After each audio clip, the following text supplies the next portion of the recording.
수술 없이도 회복할 수 있는 비수술적 치료법에 대해 자세히 알아보겠습니다. 무엇보다 중요한 것은 자연히 호전되기도 하지만 방치하면 더 악화될 수도 있습니다.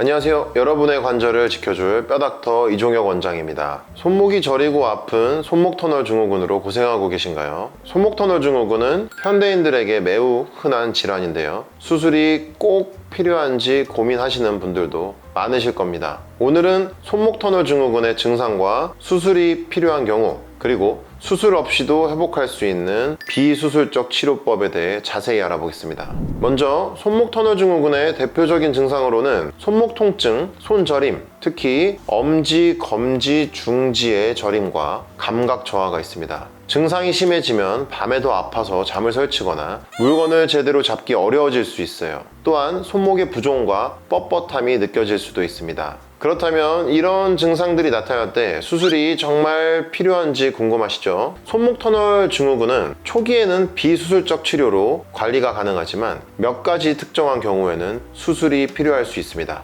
수술이 필요한 상황을 설명해 드리겠습니다. 첫 번째로 비수술적 치료에도 효과가 없는 경우입니다. 손목 보호대 착용, 스트레칭, 물리치료, 주사치료 등을 통해 증상을 완화하려고 했지만 6개월 이상 이런 비수술적 치료를 시도했음에도 불구하고 통증과 저림 증상이 개선되지 않는다면 수술을 고려해야 합니다. 비수술적 방법이 효과가 없다는 것은 신경이 계속 압박을 받고 있다는 의미일 수 있습니다. 또는 비수술적 치료 방법에 효과가 있지만 효과가 오래 지속되지 않으면 그때도 수술적 치료를 고려해 볼 수 있습니다. 둘째, 손의 근력이 약해지고 손가락 감각이 점점 둔해질 때입니다. 특히 엄지의 근력이 약해지거나 손가락 감각이 떨어지는 경우 신경 손상이 진행되고 있다는 신호입니다. 이런 증상들은 단순 손저림 증상이 아니라 일종의 신경 마비 증상으로 수술로 신경의 압박을 풀어주지 않으면 손의 기능이 지속적으로 악화될 위험이 있습니다.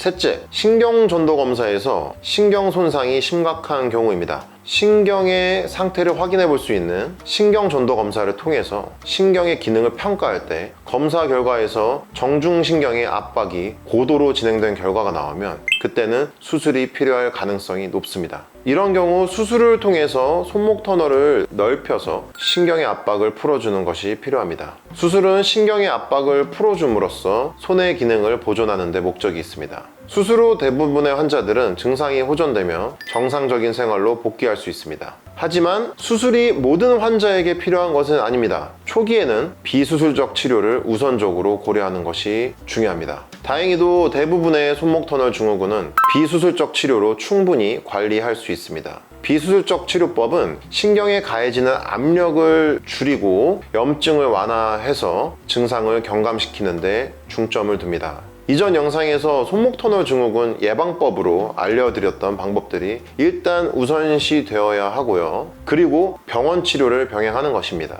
첫 번째로는 물리치료입니다. 적외선 치료, 레이저 치료, 마사지 등 물리치료는 손목 터널 증후군의 증상을 완화하는 데 도움이 됩니다. 적외선 치료는 손목 주변 조직을 부드럽게 해서 염증을 줄이고, 레이저 치료는 조직 재생을 촉진하고요. 마사지는 긴장된 근육을 이완시키는 효과가 있습니다. 이러한 물리치료는 전문의의 지시에 따라 꾸준히 받는 것이 중요합니다. 두 번째는 주사치료입니다. 소염 주사를 통해 염증을 줄이고 신경의 압박을 완화하여 단기적으로 통증과 저림을 개선할 수 있습니다. 주사치료는 수술을 피하고자 할 때 유용한 방법으로 스트레칭을 자주 해도 아픈 경우, 물리치료만으로는 증상 회복이 안 되는 경우에 시행할 수 있습니다. 다만 주사치료는 반복적으로 자주 사용할 수는 없으므로 필요시 전문의와 상담하여 신중하게 결정해야 합니다. 마지막으로 체외 충격파 치료 방법이 있습니다. 손목 터널 부위 인대 조직에 만성 위축 및 염증이 있을 경우에 효과적이고, 물리치료만으로는 안 풀리는 부위를 체외 충격파 치료로 집중적으로 이완시켜주며 풀어줄 수 있습니다.